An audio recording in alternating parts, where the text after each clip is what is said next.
And I know, Movie Magic, they really are in front of a matte painting, or they really are in front of a green screen most of the time. But there's no illusion to it. It just looks fake all the time.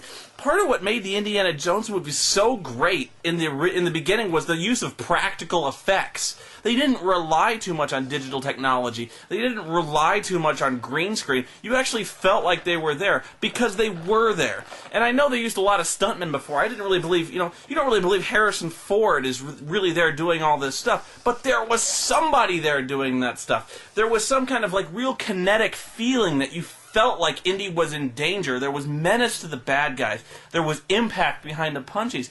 Now you're just watching a bunch of guys kind of parrot around in front of a soundstage. You're watching Shia LaBeouf.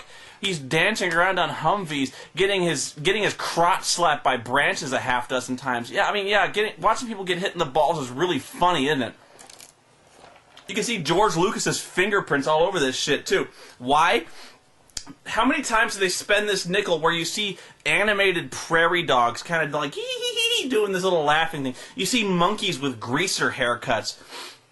You see also the aliens. It's just... And the score by John Williams. This is John Williams at his absolute worst. And I hate to say that about John Williams because, let's face it, he is the man, okay? Nobody writes a better score than John Williams. But even here, it looks like he was going through the motions. I'll tell you why.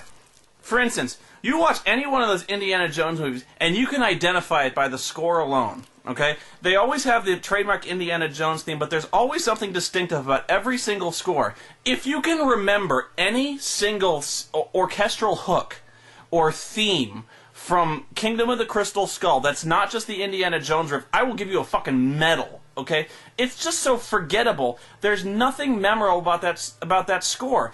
Temple of Doom is driven forward by the awesome score. Every one of those movies has a trademark distinctive score. This is just instantly forgettable.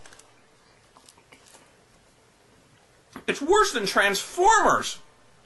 Also a Shia LaBeouf movie. At least you saw giant robots beating the shit out of each other. I hate to say that about Spielberg, but you made a worse movie than Michael Bay. God damn! How do you do that? I almost feel like I have to apologize for that statement, but I'm not going to. No! It's just bad. You got Optimus Prime. It's hard to fuck Optimus Prime punching other robots in the face up, but you fucked Indiana Jones over. You didn't have half the characters. You didn't have any of the actions. There were other archaeological treasures to find. You didn't have to resort to fucking aliens. I can't take it. Don't watch this movie. Just don't do it. Rent the other movies. Watch any one of them. I swear to God they're better. They should have left well enough alone. Was like a lot of critics were saying that out of the Cannes Film Festival. They should have just left it alone. God, George Lucas, he killed Star Wars for me. Now he's killed Indiana Jones, and yeah, I'm laying the blame at George Lucas's feet. Fuck that guy, okay? Man, is there nothing he can't ruin? He's just killing every one of my childhood icons. He's killing them by raping them in the eye socket. He can't even come up with original ideas as he's raping my childhood. It's crazy.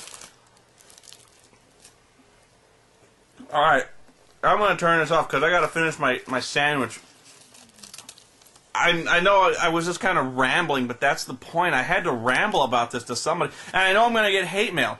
That's the hell of it. I know a lot of you guys are going to watch this movie and be like, oh, Kingdom of the Crystal Skull kicked ass. You just don't like it. Temple of Doom was ass. Things like that. But it's just horrible.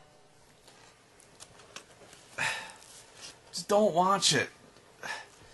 Man, it just hurts watching a childhood icon, one of my favorite movie series of all time, like the only good movie trilogy ever made, consistently all the way through, is just destroyed. They just pissed all over this legacy. And the worst part is, there was basically this scene where they kind of passed the torch to Shia LaBeouf's character. They passed the torch. I just know there's going to be a 5th movie called Mutt Williams and the Shrine of the Sacred KY Jelly as they butt-fuck the audience for yet another $100 million. This movie's going to make a shitload of money. The next movie's going to make a shitload of money. You could tack the words Indiana Jones onto anything, and people will go see it. I went to see it. I knew it wasn't going to be that good, just from the involvement of most of the characters again, and just reading kind of a general plot synopsis. I knew it wasn't going to be good, but you know what? Like sheep, we all went into that theater. We all saw it. It's just sad, man. We got to get some standards around here. Even Spielberg, man, you got to watch this movie. It's just terrible. Get a better script. All right. I'm done. Watch Iron Man or something. Iron Man is better than this. And I would almost never say that about a comic book movie. Just watch anything else. Don't wait for DVD if you must watch it. Watch Close Encounters of the Third Kind if you want to watch a movie about aliens. That's a better movie. That movie was awesome too. Watch the Young Indiana Jones Chronicles. And that's about the only time I would ever say that about anything about the Young Indiana Jones Chronicles. Watch anything. Horrible. I can't even find words to describe how ass that movie was. I still got the ticket stubs. I don't even know what to do with these things. Wipe my ass with these ticket stubs, man. Alright, I'm done. I'm serious, I'm done.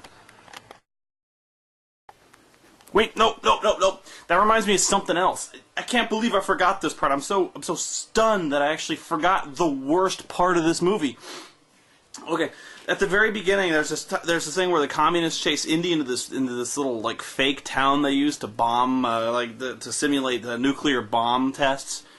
So there's all this stuff there, and there's all sorts of dummies, and of course nothing works except the television, which happens to be coincidentally tuned into Howdy Doody time. Funny how that's the only thing that does work. Oh, and of course, none of the faucets run except for the fake mannequin guy who's watering his lawn. Like, that was important to get working. We couldn't possibly we had to hook water up for that thing alone. And Indy also figures out the one way to survive being ground zero of a nuclear attack. That way, climb into your refrigerator. Yeah, your fridge. Apparently, refrigerators being lead-lined are proof against radiation and the intense heat and nuclear fallout of being nuked. Or an atom bomb. I don't care. It's still bullshit. You can't climb into a refrigerator and be immune to that kind of thing.